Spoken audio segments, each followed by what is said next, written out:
빈둥지 증후군이라는 거 많이 들어보셨죠? 요새는 아이들이 얼마나 귀해요. 애가 또 많지도 않아요. 하나 둘 있는 집들이 많다 보니까 이 아이들이 성장해서 딱 떠나가죠. 보내기 힘들어하는 게 빈둥지였잖아요. 요즘 엄마 아버지들은 애들이 딱 떠날 때가 되죠. 그리고 결혼식 딱 끝나잖아요. 그러면 둘이서 서로 어떻게 하이파이브하고 만세를 불러요. 빨래 끝. 이 빨래 끝과 더불어서 우리는 새롭게 여행도 시작하고 새롭게 우리말의 카니발을 시작하자라고 생각을 하는데 예전하고는 굉장히 독립의 방식도 굉장히 달라졌다 이렇게 얘기를 할 만한 건데요. 저는 학력고사 출신인데요. 그 학력고사 본 다음 날부터 이제 과외를 시작해가지고요. 그 뒤로는 부모님들께 돈을 받아본 적이 없어요. 받아본 적이 없고. 근데 부모가 사업이 망하면 다 그렇게 일해요. 대신에 부모 말도 안 들어요. 안 들어요. 제멋대로 막 살았어요. 부모가 연을 끄는 게 아니에요. 네, 착각하지 마세요. 부모님하고 잘 지내고 있습니다. 전 그냥 제가 결정하고 그리고 제가 책임지는 경제적으로 내가 부모님께 크게 누가 되지 않고 동시에 내가 의견을 결정해서 앞으로 걸어가는 규정이니까 그렇게 따지면 저는 한 19살. 네, 19살부터. 진짜 빨리 하셨네. 빨리 한 편인 것 같아. 여기 계신 분들 중에 나는 아직 부모님께 경제적인 도움을 받고 있다는 분. 오른쪽 눈 윙크. 요게,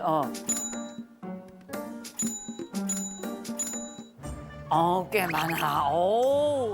도움을 요청하는 거 필요한 경우도 있지만 웬만해서는 앓는 소리는 좀 덜 하시면 좋아요. 그리고 제가 여기서 보니까 우리 방청객 여러분 있죠? 아주 폭삭 늙은 사람들이에요. 응?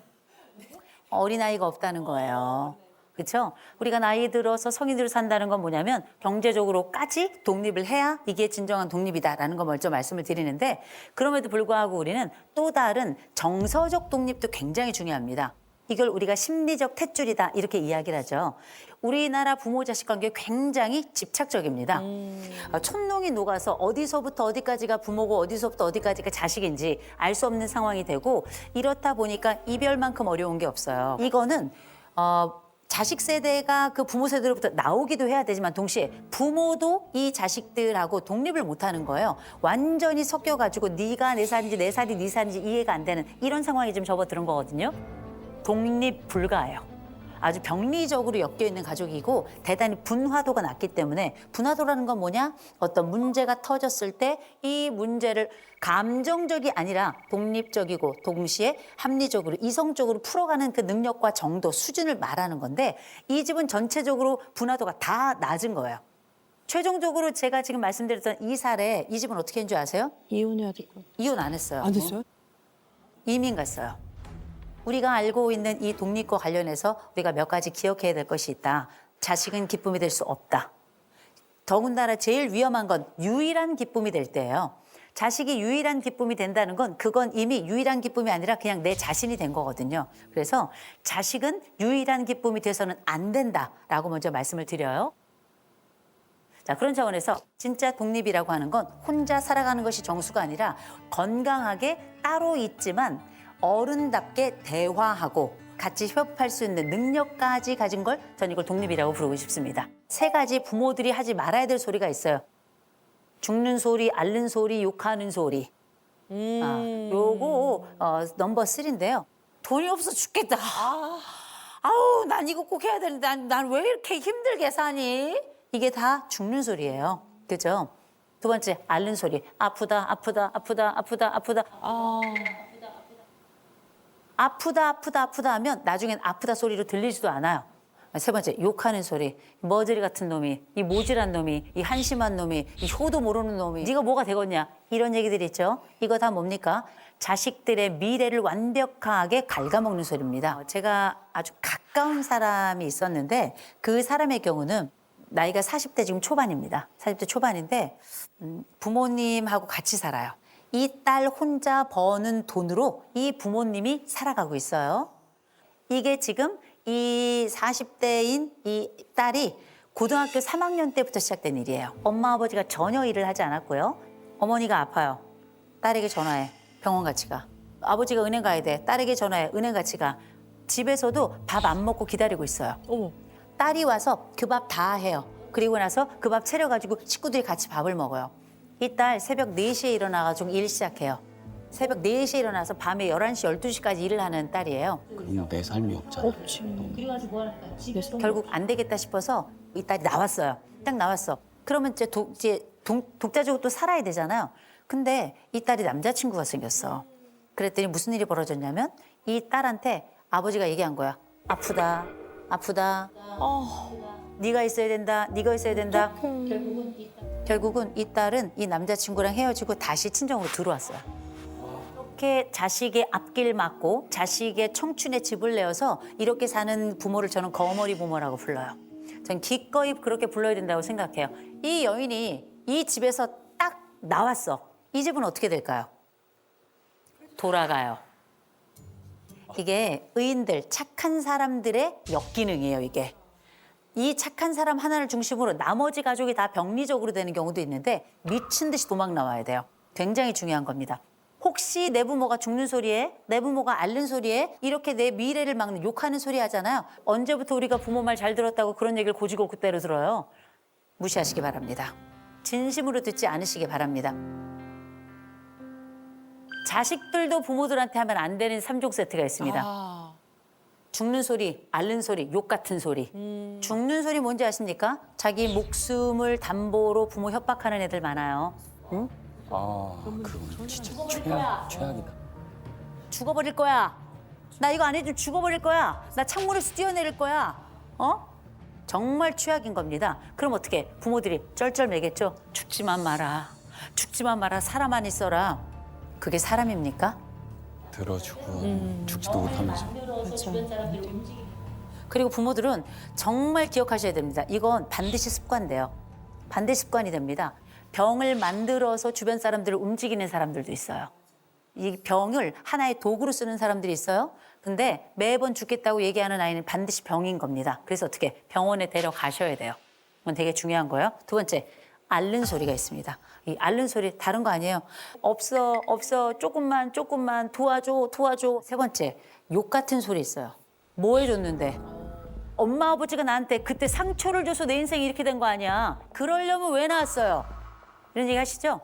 니네 같이 말할 줄 알았으면 안 낳았어. 응? 인간은 다 똑같습니다. 가까운 것에 대해서 가장 큰 기대를 가지고 있고 때로는 그 부모들이 여러분의 기대를 꺾었던 순간, 상처를 주었던 순간이 있겠지만 나라는 사람이 만들어가는 세계는 부모가 준 세계로만 구축되는 게 아니라는 걸 기억하시고 스스로 성인으로 내 삶을 독립적으로 살아가는 데는 때로는 견디고 그리고 입을 막아야 되는 순간도 있다는 거 좀 말씀을 드립니다. 맞아. 자, 그러면 우리가 부모들 사이에 또 부모와 자녀 사이에 어떤 이야기를 좀 주고받으면 좋을까? 우리 부모님들은 아이들에게 꼭 얘기해 주셨으면 좋겠어요. 정우성이라고. 정우성 오빠. 이 정우성은 뭐냐? 제일 첫 번째, 정말 멋있다. 정말 멋있다. 너 정말 멋있다. 두 번째, 우리 아들, 우리 딸 최고. 우리 아들, 우리 딸 최고. 이건 다른 데 가서 다른 사람이 보란 듯이 자랑하시라는 거예요. 애들이 들을 때. 우리 딸이 최고야. 우리 아들이 최고야. 세 번째, 성인이 되었구나. 어른이 되었구나. 인정해 주는 거. 성인이 됐다는 얘기는 나도 너와 함께 어깨를 나란히 하면서 얘기를 나눌 수 있는 상대로 내가 너를 선택하고 너도 나를 선택할 수 있다는 거잖아요. 이건 그야말로 성인의 대화가 시작되는 겁니다. 정우성 꼭 기억하시기 바랍니다. 우리 자녀 세대들도 부모에게 또 꼭 했으면 좋겠는 얘기 있잖아요. 저는 손담비를 권합니다. 우리 자녀들 부모님 손잡아 주세요. 특별히 여기 남성분들도 많이 계신데 딸들이 부모의 손을 잡는 비율에 비해서 아들들이 부모의 손을 잡는 비율은 30%가 안 됩니다. 굉장히 낮아요. 쑥스러워요. 쑥스럽죠. 쑥스러워. 그냥 늙은 손을 잡아주셨으면 좋겠어요. 주름진 손을 잡아주셨으면 좋겠어요. 왜냐? 나이 든 사람 손은 아무도 안 잡습니다. 그거 알고 계셔야 돼요. 그래서 손주가 기쁜 거예요. 사람을 가리지 않고 손을 잡아주니까. 이젠 우리가 그 늙은 자의 손을 잡아야 되는 겁니다. 꼭 손을 잡아주셨으면 좋겠고요. 부모님께 말씀하십시오. 닮고 싶어요. 아버지 닮아 참 좋아요. 저 엄마 닮아서 너무 좋아요. 최고의 말. 최고의 찬사 아니야? 최고의 찬스. 담고 싶어. 그분의 삶을, 인품을 담고 싶은 거죠. 그 얘기는 뭐냐? 존경합니다. 그 이상입니다. 그다음에 비는 뭘까요? 비난보다 환대예요. 웰컴. 아버지, 어머니, 웰컴, 환대. 오실 때마다 좋아요. 환대해 주셨으면 좋겠어요. 늙으면 오라는 데도 없어요. 갈 곳도 없습니다. 서러울 것 같아. 외로워지잖아. 생각해보면 어떤 형태의 자식이건 부모 마음에 흡족한 자식은 많지 않을 거예요. 마음대로 되지 않는 겁니다. 자식 마음대로 안 돼. 부모 마음대로 안 돼요. 내가 태어나봤더니 개떡 같아. 제일 중요한 거, 내가 내 마음대로 안 돼. 기억해야 될 건 독립이라고 하는 건 제일 먼저 자기 자신을 먼저 좀 살펴볼 필요가 있습니다. 이게 사실은 건강한 독립의 핵심이거든요. 진짜 독립이라고 하는 건 건강하게 자기 삶을 유지하면서 자기 삶을 살아가는 게 굉장히 중요한 겁니다. 내 인생을 내 발로 걸어서 잘 살았던 못 살았던 열심히 최선을 다해 살아가잖아요. 그 사람은 이미 독립체라고 저는 생각합니다. 열심히 살아가야 되겠다는 말 자체가 이미 머릿속에 독립의 세계가 구축이 된 거거든요. 꼭 기억하시기 바랍니다. 네.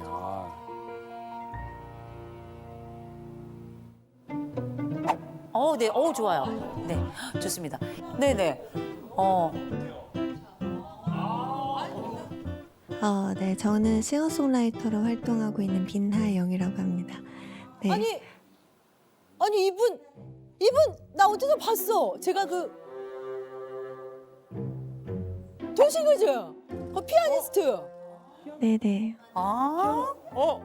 그래서 낯이 있구나. 그러세요? 오. 제가 이제 올해로 42이나 됐거든요. 네. 이제 올해로 42이나 됐거든요. 근데 아직도 저한테 이제 어머니께서 조금 과하게 이렇게 약간 예를 들면 그 한약 같은 거 먹일 때도 그냥 이거 챙겨 먹어 하고 파우치만 꺼내면 되는데 그거를 가위로 자르셔서 병에 담으셔서 제 집까지 배달을 해주세요. 그거 파우치 뜯게 하는 것도 싫다고.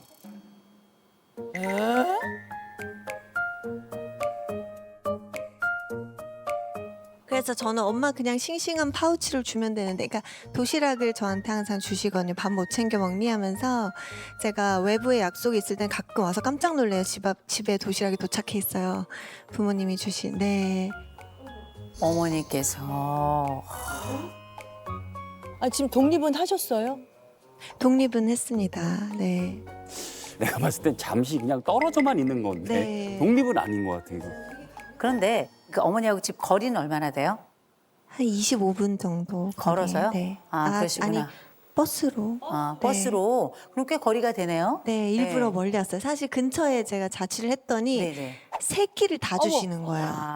그래서 제가 엄마 제발 나중엔 도시락 진짜 한 번만 더 갖다 주면 저는 호적을 판다 제가 이랬어요. 네네.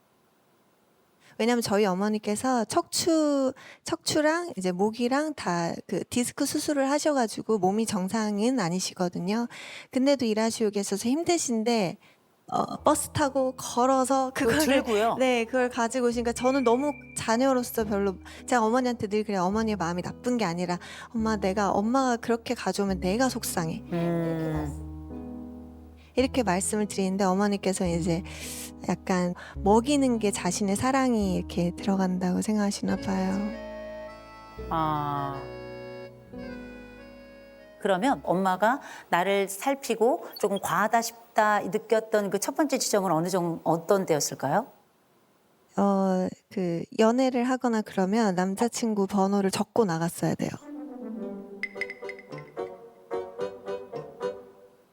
아파트 방문하러 호수 적듯이. 저기 여기 가요. 그 전화번호를 적고 나가야 이제 아니면 어머니께서 보셨던 남자친구면 그분의 이미 번호는 다 아십니다. 그래서 아니 그리고 네. 뭐 남자친구랑 데이트하면 뭐 통금 시간 이런 건 뭐 그냥. 무조건 있겠지. 그 남자들 엄청 피곤하게 생각하는데. 야, 그런 몇 거. 시에 통금 시간이에요? 한 7시쯤부터 일단 전화가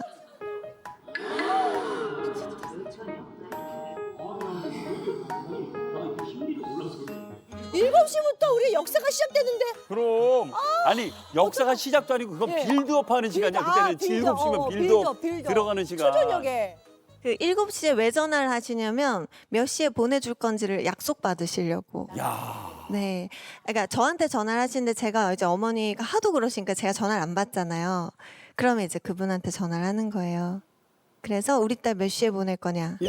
저요? 저기 죄송합니다. 네. 제 7시인데요. 어머님 어떻게 할까요? 그러면 어머니 뭐라? 그러면 밥 먹고 9시 전, 뭐 8시 전까지 보내. 이러면 지금 밥 먹기 시작했는데 지금 그럼 밥 8시 먹은- 반까지 들어와. 이러면서 이제 8시쯤부터 계속 전화가 옵니다. 어디냐? 이제 출발해야 되지 않냐. 근데 11시가 넘어서 제가 귀가하면 항상 어머니께서 아버지 시켜서 저 지하철에 데리러 오셨어요, 여기.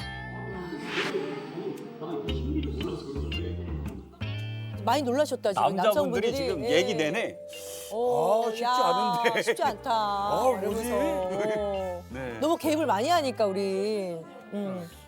아니 근데 이렇게 또 부모님의 사랑을 너무 받으면 사회생활할 때 조금 불편한 부분도 있을 것 같은데 어떠셨어요? 제가 알바를 한번 해보고 싶어서 어릴 때 카페 알바를 하고 싶어서 혹시 민들레 영토라고 옛날에 좀 예쁜 옷을 입고 그게 너무 해보고 싶었어요. 그래서 그거를 신청을 해봤는데 제가 면접을 보고 왔다고 어머니한테 말씀드리면 어머니가 그런 걸 왜 하냐고 내가 너 곱게 너 돈 부족하면 돈 더 주겠다고. 근데 엄마 난 그게 아니라 내가 경험해보고 싶어. 그리고 거기는 좀 옷도 예쁘게 입고 친절한 것도 배울 수 있고 한다 이랬는데 어머니께서 제가 떨어졌다는 걸 아시고는 네.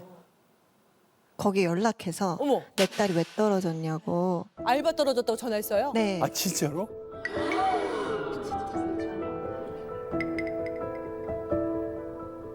그래요? 그래서 거기에서 하시는 얘기가 그분 기억난다. 음악 전공하셨죠? 이러면서 너무 곱게 자란 티가 나서 힘들어 할까 봐 못 뽑았다고 얘기하셨다고 어머니께서 어머니 통해서 저는 이유를 들었어요, 그때. 네네. 여기 어머니 혹시 계세요?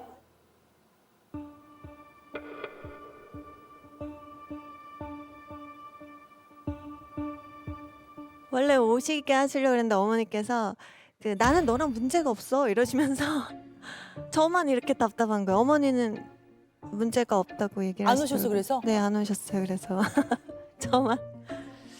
네. 일단 제가 말씀 들어볼 때는 일단 엄마에게는 이 딸이 기쁨이기도 하지만 트로피이기도 해요.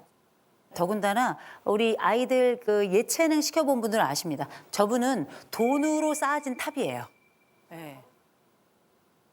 그건 뭐냐면 돈이 들어간다는 게 중요한 게 아니라 이 돈만 들여가는 직업이 아니고요. 어렸을 때부터 데려오고 데려가고 레슨 가고 그 선생님께 막 부탁해서 그 시간 맞추고 이런 모든 과정들을 저는 너무너무 잘 알고 있는 사람이기 때문에 이런 부분들에 엄마들이 가지고 있는 에너지가 얼마나 투여가 되는지 알거든요. 이걸 부모 투자라고 불러요. 부모 투자는 많으면 많을수록 여기에 대해서 내 영혼이 그만큼 들어갔다고 생각하시면 돼요. 내 청춘이 들어가고 그래서 내 딸이 나야. 그런 것 같아요. 저 남자친구 만날 때 어머니가 마음에 안 들면 못 만나게도 하시고. 그죠? 네. 그리고 네. 본인 마음에 들면 저는 마음에 안 드는데도 막 밀어붙이세요. 그렇죠. 그러면 이 결정은 누가 해야 되는 결정인가요? 제가. 그렇죠. 하영 씨가 해야 되는 결정이에요. 그런데 어떤 방식으로 할 것인가가 또 두 번째 이어지는 질문이겠죠. 우리가 때로는 알레그로를 해야 될 때도 있잖아요. 안단테로 가야 될 때도 있어요. 어떨 땐 건반을 치지 않아야 되는 순간도 있어요. 그건 쉼표라고 부르죠. 그 순간을 지금 만들어야 될 것 같아요. 근데 이건 안심의 쉼표여야 되거든요. 새끼 다 도시락 싸서 보내주셨던 거 25분 거리 되니까 한 끼만 됐잖아요. 첫째, 더 멀리 이사 가세요. 네. 괜찮아요. 이건 어머니가 미워서가 아니라 이건 어머니도 독립해야 될 주제고 딸도 독립해야 될 주제가 맞고요. 그러니까 함께 독립해야 돼. 그럼 엄마도 못하셨어. 그렇게 둘 간의 인생을 독립적으로 따로따로 걱정 없이 살아가는 그러나 이 심정적인 협업은 함께하는 이런 관계를 좀 가면 어떨까 그런 생각을 해봅니다. 네, 감사합니다.